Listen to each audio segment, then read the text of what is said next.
조금 더 이런 시대에 맞춰서 오래 더 생존하려면 마인드셋도 좀 바꿔야 될 것 같고요. 과거에서부터 오던 좀 뭔가 안 좋은 이미지 있죠. 전체적으로 격을 좀 높여야 되지 않을까라고 저는 생각을 해요.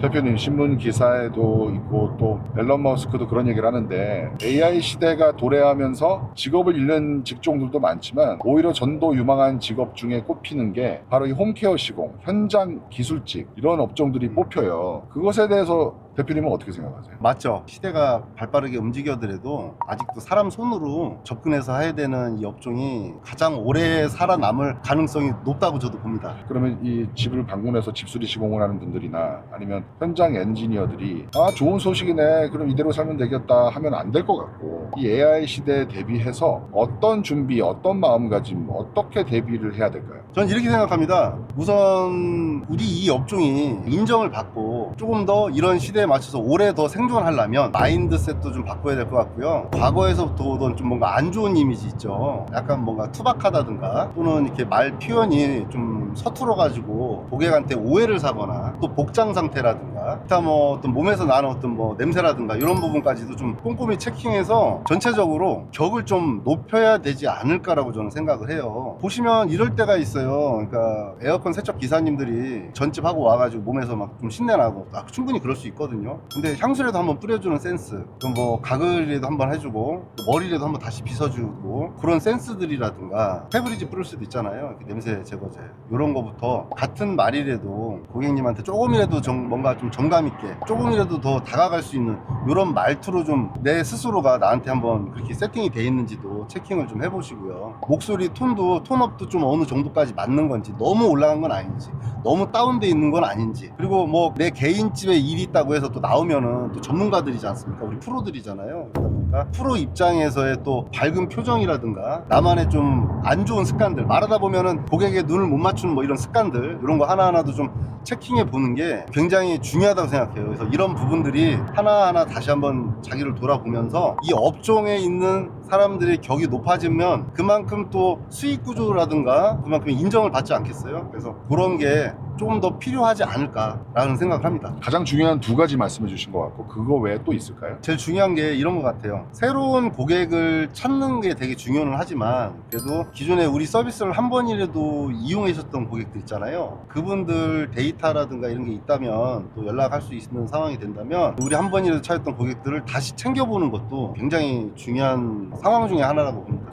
쉽게 말하면 이거네요. 그 기존 고객을 만족시켜라. 시공이 만족스러우면 사실 내가 맛있는 거 먹으면 그 맛집 소개하잖아요. 그런 것처럼 시공에 만족을 하면 고객이 알아서 소개를 하니 내가 지금 하고 있는 시공에 대해서 다시 한번 되짚어보고 더 꼼꼼하고 완벽하게 시공을 하시면 솔직히 소개가 알아서 오는 거잖아요. 그렇죠. 맞죠. 그렇다면 그 끝나고 나서 명함 안 챙기고 다니시는 분들 많은데 명함을 챙기고 다니고 명함을 드리는 타이밍도 되게 중요하겠어요? 네, 중요합니다. 명함 같은 경우에는 요거 한 가지 알려드리면 보통 나올 때 주시잖아요. 명함은 나올 때 주게 되면 한 가지 어떤 부분이 있냐면 나중에 뭐 AS가 됐든 주변에 소개시켜달라고 명함을 주시는 거잖아요. 근데 그렇게 하지 마시고요. 들어갈 때 바로 주세요. 그러면 명함 뒷부분에 여러 가지 아이템이라든가 이런 게 있기 때문에 들어가자마자 보시면 명함을 보통 뒤로 돌려서 어떤 것들을 하고 있는지 한번 눈여겨보시거든요. 그래 놓고 물어보신단 말이에요.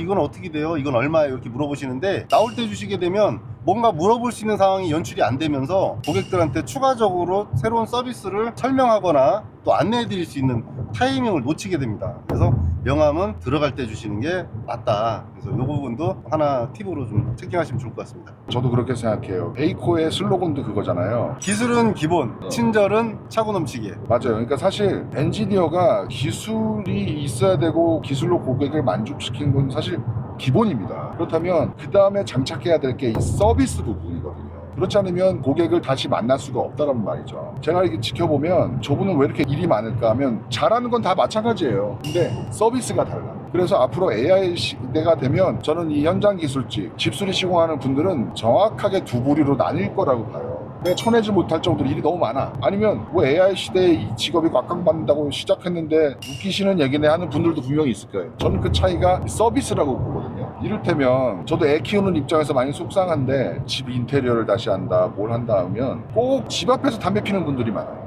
복장도 다 제각각이야. 그러면 그분들 다시 부르고 싶겠어요? 제가 그 얘기를 제가 좀 해볼게요. 네네. 이런 경우들이 있었어요. 저희가 현장 들어가면 다른 업체분들 오기도 합니다. 물론 저희도 최선을 다하려고 노력을 하지만 은연중에 보면 담배 냄새 굉장히 진하게 풍기면서 들어오시는 분들도 있었고요. 네, 많아요. 고객분들하고 얘기하는데 주머니 손 놓고 얘기하시는 분들도 있어요. 예. 어떻게 보면 좀 애매하죠. 그리고 말투가 굉장히 딱딱하신 분들이 있어요. 고객님들 입장에서 뭔가 얘기를 할 때 말을 딱딱 끊으시는 분들도 있어요. 아주 뭐 물어보기 두려울 정도로. 그리고 또 보면 몸에 뭔가 이렇게 많이 뭘 묻히고 들어오시는 분들, 그리고 하다못해 신발 같은 경우에도 벗고 들어오시는 데 있어서 버리듯이 벗고 들어오시는 분들도 있어요. 그리고 뭐 집안에서 좀 시공을 하는데 고객한테 물어보지 않고 점심을 시켜 드시는 분들도 있었어요. 다 잘못됐다기보다는 뭔가 좀 상식적으로 고객님이 어쨌든 우리한테 돈을 주시는 분인데 그분 입장에서 이렇게 됐을 때는 조금 뭔가 좀 찝찝해 하시지 않을까라는 부분.